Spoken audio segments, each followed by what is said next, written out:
శుక్రాచార్యుడి శపథం. రాక్షసుల గురువు శుక్రాచార్యుడు. కానీ ఆయన అసలు పేరు ఉసీనుడు. శుక్రాచార్యునికి తెలియని విద్య అంటూ లేదు. రాణి యుద్ధతంత్రం లేదు.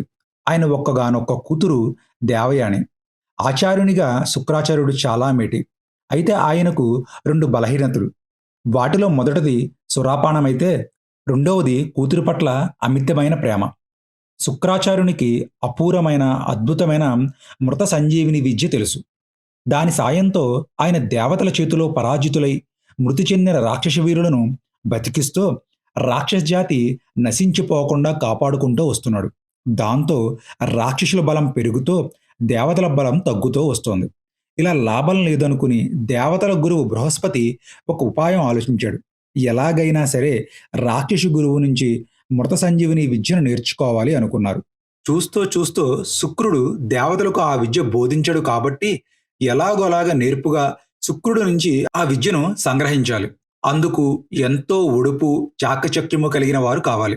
అంత ఒడుపుగా ఆ విద్యను సాధించగల వారెవ్వరు అని ఆలోచిస్తుండగా నేనున్నానంటూ కచుడు ముందుకొచ్చాడు. కచుడు ఎవరో కాదు, బృహస్పతి కుమారుడే. దేవతలందరూ వెనుకాడుతున్న పనిని నేను చేయగలనంటూ ముందుకు వచ్చిన కచుణ్ణి పిత్రవాత్సల్యంతో కౌగిలించుకున్నాడు బృహస్పతి. కుమారా, ఎంతో నేర్పరితనం, తెలివితేటలు నీకున్నాయని తెలుసు. అయితే ఆ విద్యను సాధించేందుకు కేవలం తెలివితేటలొక్కటే సరిపోదు. తంత్రం కూడా తెలిసుండాలి. అదేమంటే శుక్రాచార్యుడికి కూతురంటే పంచప్రాణాలు. ఆమె కోసం ఆయన ఏవైనా చేస్తాడు. కాబట్టి ముందుగా నీవు ఆయన కూతురు ప్రేమను సాధించుకో.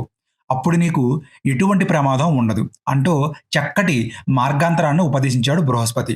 కచుడు దేవతల కోరిక మేరకు శుక్రుని వద్దకు వెళ్ళాడు. శుక్రాచార్యుని చూచి నమస్కరించి, మహాత్మా, నేను దేవగురువు బృహస్పతి పుత్రుడను. నా పేరు కచుడు. నేను తమ వద్ద విద్యను అభ్యసించి వచ్చాను అన్నాడు. ముందు ఒప్పుకోకపోయినా విద్య పట్ల అతనికున్న తపన, అతని వినయ విధేయతలకు, తెలివితేటలకు ముచ్చటపడిన శుక్రుడు సంతోషించి తన వద్దనే ఉంచుకుని తన శిష్యుడిగా చేర్చుకున్నాడు. ఇది మిగిలిన రాక్షసులకు నచ్చలేదు.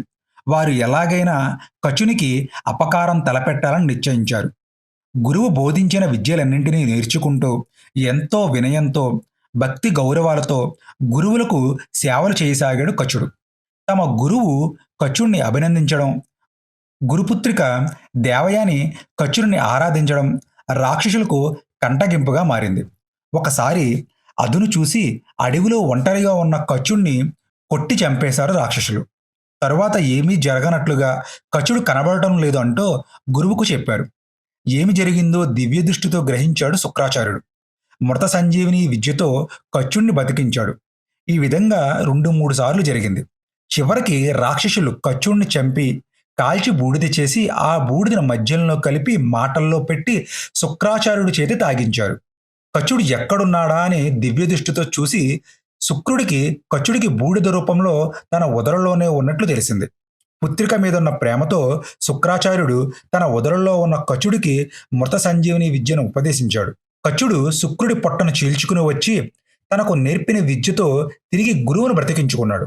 పుత్రిక అంటే తనకున్న అపారమైన ప్రేమ, మద్యం అంటే ఉన్న మక్కువ వల్లే కదా రాక్షసులకు గురుస్థానంలో ఉన్న తానే తన నోటితో శత్రువులకు మృత సంజీవిని విద్యను ఉపదేశించవలసి వచ్చింది అని ఆలోచించిన శుక్రుడికి సిగ్గు వేసింది.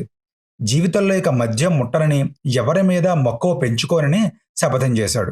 శుక్రాచార్యుడు రాక్షసుల గురువయి మృత సంజీవిని విద్యను బృహస్పతి కొడుకైన కచుడికి ఈ విధంగా నేర్పించారు.